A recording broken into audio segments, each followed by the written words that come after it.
Saudara-saudari yang terkasih, dalam nama Tuhan kita Yesus Kristus, salam sejahtera untuk kita semua. Selamat berjumpa kembali dengan saya masih di dalam Gagal Paham Channel. Saudara, Tuhan Allah itu pasti Tritunggal.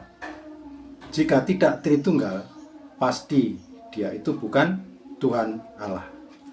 Saudara-saudari, pada kesempatan kali ini kita akan bersama-sama membahas salah satu unggahan video di YouTube yang diunggah oleh seseorang yang disebut-sebut sebagai pakar kristologi, sekali lagi pakar kristologi.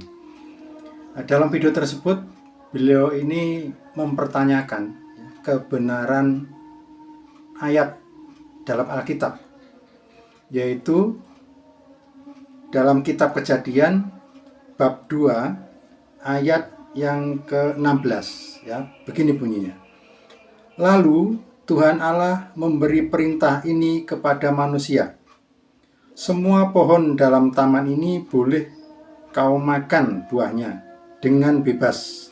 Tetapi pohon pengetahuan tentang yang baik dan yang jahat itu janganlah kau makan buahnya. Sebab pada hari engkau memakannya, pastilah engkau mati. Itu. Ayat ini dikorelasikan atau dikaitkan dengan peristiwa kejatuhan Adam dan Hawa dalam dosa. Setelah makan buah terlarang, ternyata Adam dan Hawa tidak mati. Ini menurut beliau Adam dan Hawa tidak mati. Nah, yang sebenarnya seperti apa? Mati apa tidak Adam dan Hawa? Untuk sebelum kita bahas bersama, mari kita dengarkan dulu video yang berikut ini. Kita mulai dari ayat yang ke-6 pasal 3 Kejadian. Begini. Perempuan itu melihat bahwa buah pohon itu baik untuk dimakan dan sedap kelihatannya. Mulai tergoda ini. Tergoda atau tertipu ini?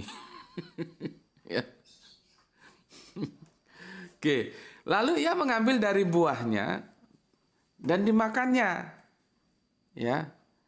dan diberikannya juga kepada suaminya, kan?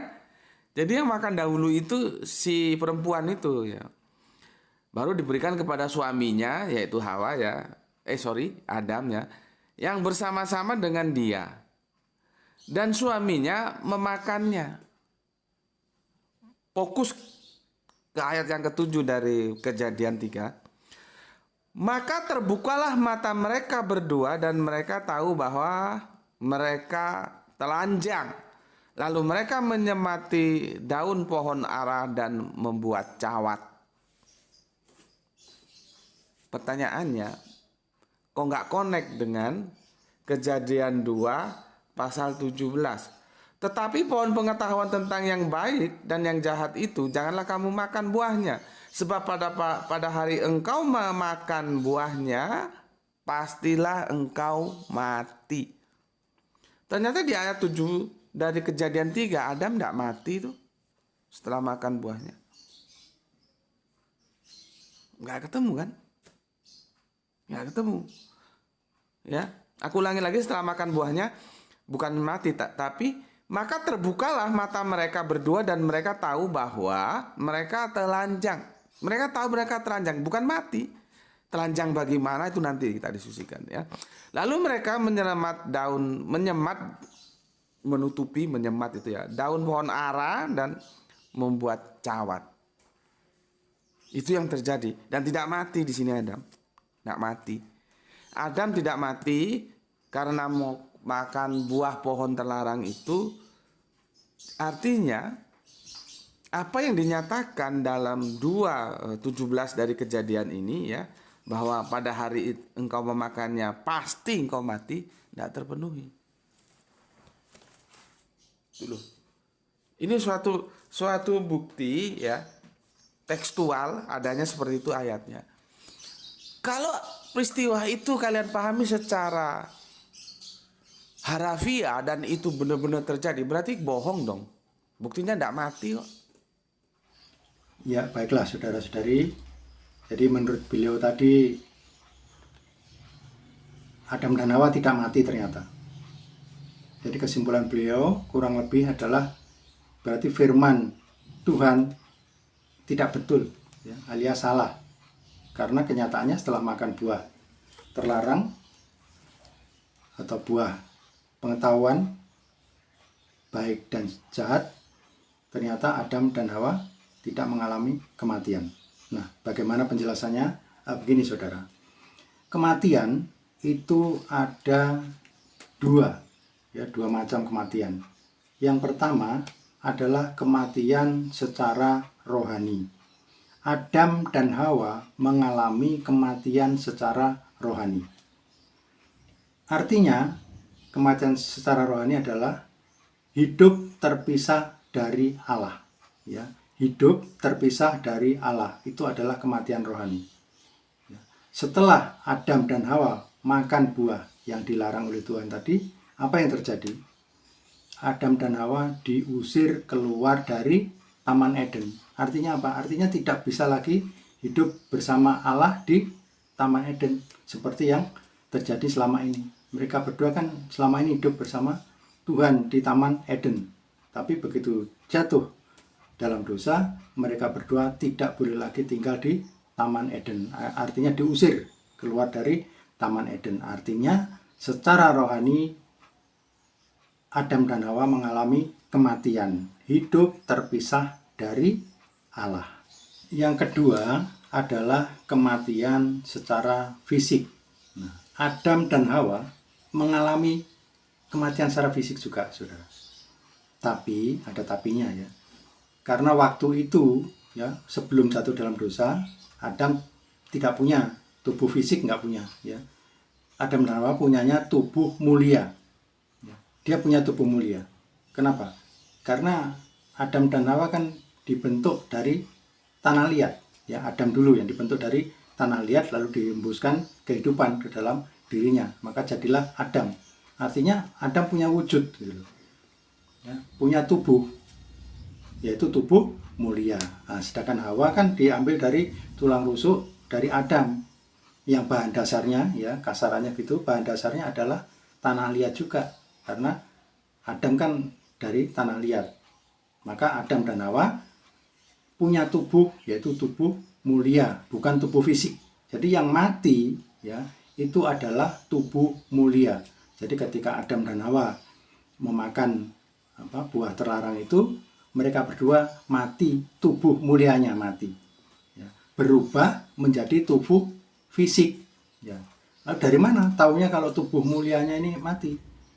Saat setelah mereka berdua makan buah terlarang itu, mereka kan sadar bahwa mereka telanjang. Ingat, tubuh mulia itu pakaiannya adalah pakaian kemuliaan.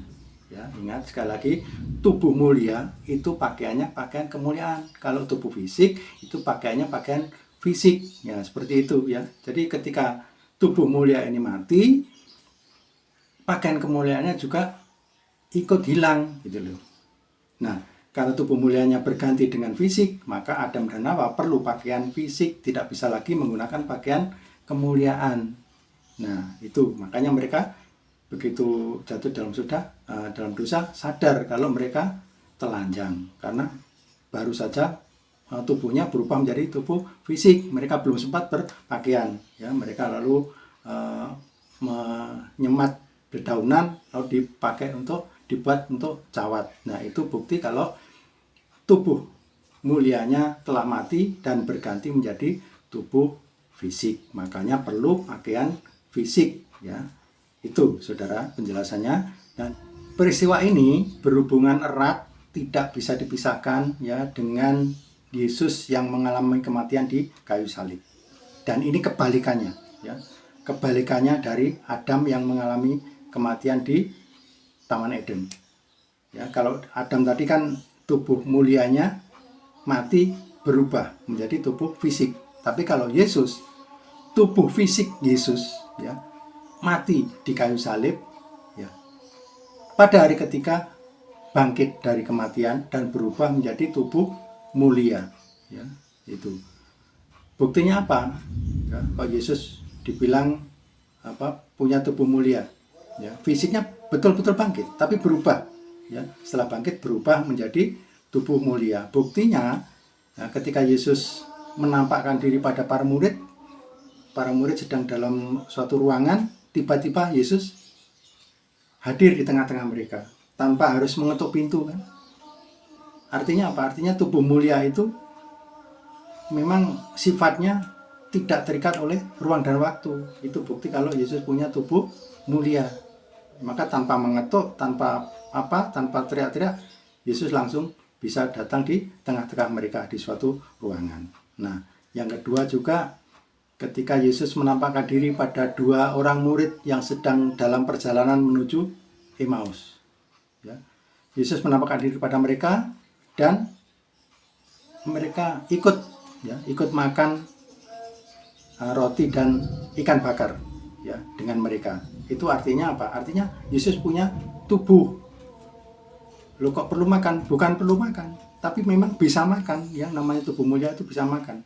Itu ya, tidak merasakan sakit, tidak merasakan lapar, tidak merasakan haus. Tapi kalau mau makan, bisa makan tanpa harus menanggung risiko kekenyangan atau sakit perut atau pengen buang air besar atau air kecil. Nggak perlu, makan aja, tidak harus tidak perlu buang air kecil atau memberikan buang air besar, nggak perlu. Itulah, ya, sifat dari tubuh mulia. Dia tidak terikat oleh ruang dan waktu, dan karena mulia dia tidak merasakan sakit apapun. Nah, itulah nanti yang akan terjadi pada orang-orang yang percaya pada Yesus Kristus, ya. Setelah kita mati lalu dibangkitkan lagi, fisik kita dibangkitkan, tapi diubah menjadi tubuh mulia, ya, diubah menjadi tubuh mulia. Nah, makanya di dalam Alkitab itu juga diceritakan kalau di surga itu ada pesta, ya, ada pesta makan-makan di surga. Ya, makan-makan betul, ya, makan-makan betul bersama Yesus di surga. Ya, apa yang kita ingin makan, ya makan aja seperti Adam dan Hawa waktu di Taman Eden. Ya, mereka kan boleh makan apa aja selain 2 terlarang. Artinya apa? Artinya kalau mau makan aja, tanpa harus memikirkan ke belakang, buang air besar atau air kecil. Ya, itulah sifat dari tubuh yang mulia. Ya, jadi saudara, kesimpulannya Adam dan Hawa betul-betul mati, saudara. Ya, pertama mati secara rohani, yang kedua mati, ya, tubuh mulianya mati, berubah menjadi tubuh fisik, ya. Jadi apa yang disabdakan oleh Tuhan dalam kitab Kejadian itu betul, ya, tidak ada yang salah, ya. Mereka yang menganggap salah itu tidak lebih dari suatu kegagalpahaman saja, ya. Baik saudara, itu yang bisa saya sampaikan, ya. Mudah-mudahan bermanfaat, ya. Ingat selalu pesan saya, tetaplah teguh dalam imanmu, ya. Ingat sekali lagi, keselamatan hanya ada di dalam Yesus Kristus. Dia pernah bersabda, tidak ada satu orang pun yang sampai kepada Bapa kalau tidak melalui aku. Ya, itu saudara. Dan satu lagi, ingat, Tuhan Allah itu pasti Tritunggal. Jika tidak Tritunggal, maka dia pasti bukan Tuhan Allah. Terima kasih, Tuhan Yesus memberkati.